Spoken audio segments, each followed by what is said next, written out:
सीधा इस वक्त हमारे साथ फहमीदा हसन जुड़ गई हैं। हम उन्हीं से बातचीत कर लेते हैं। फहमीदा जी, स्वागत है आपका एबीपी न्यूज पर। आपने एक चिट्ठी लिखी है गृह मंत्रालय को। मैं सबसे पहले आपसे ही जानना चाहूंगी चिट्ठी क्यों लिखी गई और किस बात का जिक्र इसमें है, क्या मांग की है आपने? उदय जी, मैंने चिट्ठी इसी वजह से लिखी है कि आज अगर सर्वधर्मीय प्रार्थना हमारे पीएम निवास के बाहर करके अगर हमारे देश की सारी समस्याएं दूर हो सकती है तो इससे बड़ा कोई इलाज नहीं है। इससे बड़ा कोई आज उपाय ही नहीं है हमारे पास कि अगर हम नौवीनों पढ़े, अगर हम कुरान की आयतें पढ़े, अगर हम जैनिज्म के नवकार मंत्र पढ़े, हम दुर्गा चालीसा पढ़े, हम हनुमान चालीसा पढ़े, इससे अगर हमारे देश की जितनी भी तकलीफें हैं, आज महंगाई देखिए आप इधर तक पहुंच गई है जी। आपकी पार्टी की गठबंधन की सरकार है महाराष्ट्र में, उस सरकार के मुखिया अपने घर के बाहर हनुमान चालीसा का पाठ करने पर गिरफ्तार कर देते हैं, जेल भेज देते हैं सांसद को और विधायक को। पहले आप अपनी पार्टी को तो समझा लीजिए, अपनी पार्टी के गठबंधन के धर्म को समझा लीजिए कि भाई वहां पर हनुमान चालीसा पाठ पढ़ने दो, बाद में पीएम हाउस देखेंगे।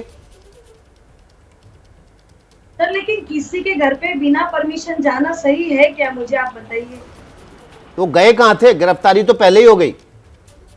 उन्होंने बोला था कि देखो, आज कोई भी विरोधी पक्ष में रहे कि पक्ष में रहे, अगर हम भी आंदोलन करते हैं, हम भी आंदोलन के लिए बोलते हैं। मैंने आंदोलन के लिए चिट्ठी नहीं लिखी, मैंने हमारे गृह मंत्री जी से परमिशन मांगी है कि अगर यही सब नहीं, वो हनुमान चालीसा का पाठ करना चाहती थी, मातोश्री के बाहर करना चाहती थी, किसी के घर पर नहीं। लेकिन उसके पहले ही, क्योंकि वो तो घर से बाहर निकली ही नहीं, शिव सैनिकों का जमावड़ा था उनके घर के बाहर, उससे पहले ही उनको गिरफ्तार कर लिया जाता है। जेल में है दोनों पति पत्नी। ठीक है, आप रहिए हमारे साथ जी। फहमीदा, हमारे साथ एक और मेहमान है बीजेपी से, शाइना एनसी भी हमारे साथ जुड़ गई हैं। शाइना जी, अच्छा, मुझे बता रहा जा रहा है कि शाइना जी से संपर्क हमारा टूट गया है। फहमीदा जी, आपसे ही बात कर लेती हूँ। बताइए क्या कहना चाह रही थी आप? मुझे ये बात समझ में नहीं आ रही है कि नवनीत राणा जी एक सांसद थे, जब भी वो सांसद का इलेक्शन लड़ रहे थे, जब भी उनके राष्ट्रवादी कांग्रेस पार्टी का पार्टी बल लेके वो आज सांसद बने, उसके बाद में अभी कैबिनेट में उनको कुछ अच्छा पद चाहिए तो उसके लिए वो उन्होंने बात भी बदली कर दिया। तो ये कब तक चलेगी राजनीति? और उन्हें कोई अच्छा पद ना मिल जाए। आपकी चिट्ठी का आज आपने जो चिट्ठी लिखी है कि आप पीएम हाउस के बाहर करना चाहती हैं, आपको तो पहले सीएम को चिट्ठी लिखनी चाहिए थी कि मैं आपके घर के बाहर करना चाहती हूँ। आपने क्यों नहीं करने दी नवनीत राणा को? नवनीत राणा जी ने क्या बोला कि मैं हमारे सीएम का हिंदुत्व जगाना चाहती। हमने ऐसा नहीं बोला, हमने ऐसा बोला देश के लिए, देश के हित के लिए। अगर पीएम आवास के बाहर अगर हम ये सब पढ़ के अगर हमारी ये समस्या दूर होती है तो हमें भी परमिशन दीजिए। ये तो बदले की राजनीति हो गई ना फहमीदा हसन। जिस कृत्य को आप लोग ही गलत बता रहे हैं, जिस कृत्य को, हालांकि वो हुआ भी नहीं, आप लोग पहले उसे गलत बताते हैं, फिर वही करने आप दिल्ली जाने की बात कर रहे हैं, तो ये तो बदले की राजनीति कही जाएगी। बदले की राजनीति नहीं है मैम, बदले की राजनीति कहाँ से आई? हम सर्वधर्मीय पाठ करने चाहते हैं, वो एक हिंदुत्व का नारा लेके चले। क्या मैं कुछ अच्छा, हिंदुत्व का पाठ करना गलत है, सर्वधर्म करना ठीक है, मैं आप ये कह रहे हैं? सवाल पूछना चाहती हूँ, क्या हनुमान चालीसा का पाठ करना कब से गलत हो गया? और अगर महाराष्ट्र में गलत है तो सर्वधर्म करना, पाठ करना पीएम हाउस के आगे कैसे ठीक हो जाएगा? शाइना एनसी, आप बोलिए। हाँ जी, हाँ जी, मैं फहमीदा जी से सिर्फ एक चीज पूछना चाहती हूँ, क्या नवनीत राणा गई थी हनुमान चालीसा का पाठ करने मुख्यमंत्री के घर के बाहर, या वो नहीं गई थी? नहीं गई थी, और इसके बावजूद जो आपने इतने सारे केसेस उनके ऊपर दर्ज किया और आज उनको जेल भेजा है, तो इसका मतलब क्या है? ये कहीं ना कहीं एक षड्यंत्र है, वोट बैंक की राजनीति है।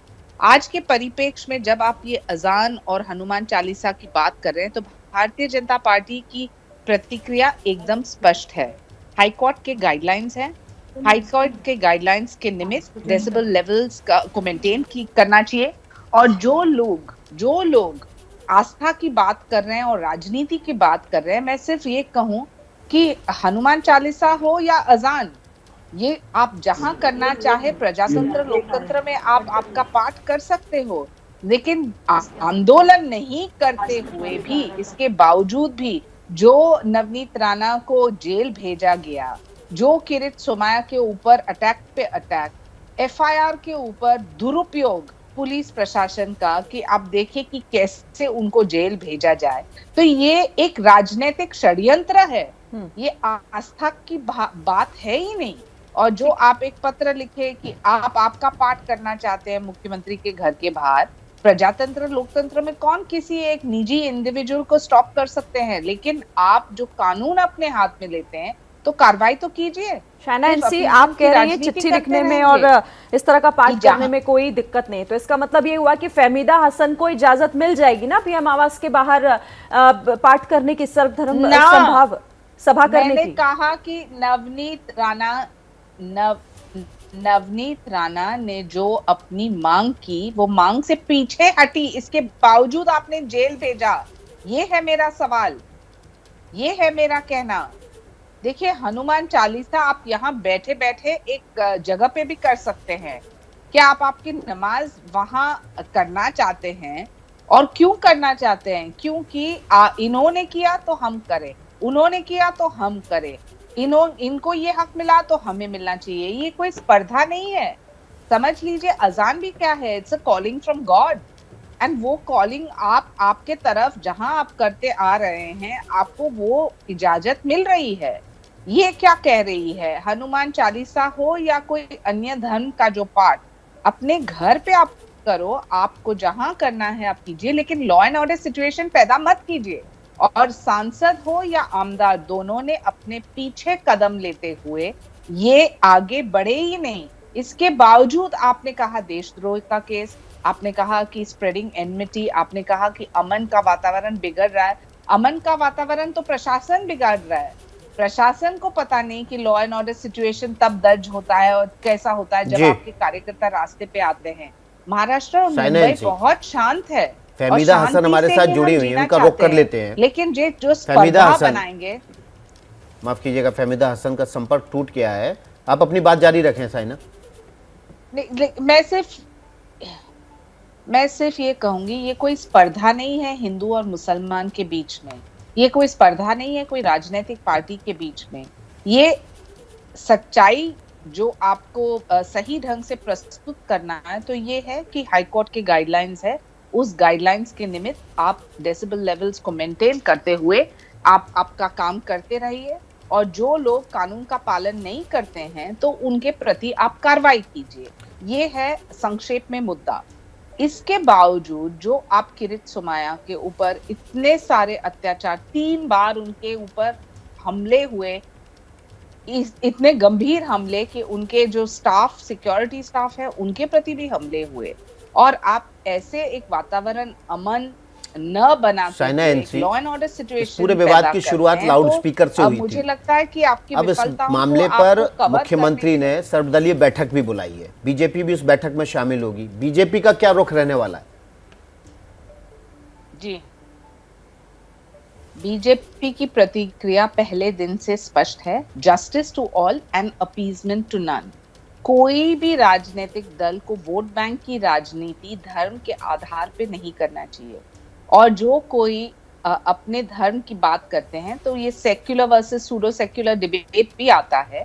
लेकिन इसमें एक चीज स्पष्ट है कि कानूनी तौर पे हाई कोर्ट के ऑर्डर्स के निमित्त जो डेसिबल लेवल्स का वायलेशन हो, हिंदू धर्म हो, मुसलमान हो, कहीं और हो, तो कार्रवाई होनी चाहिए, जो एमवीए की सरकार नहीं करते आ रही है।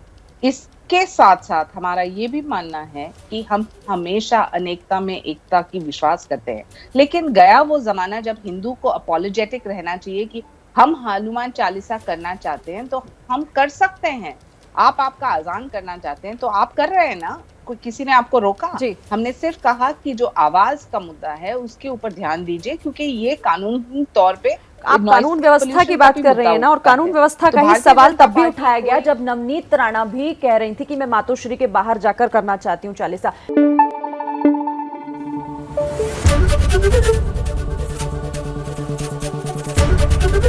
एबीपी न्यूज आपको रखे आगे।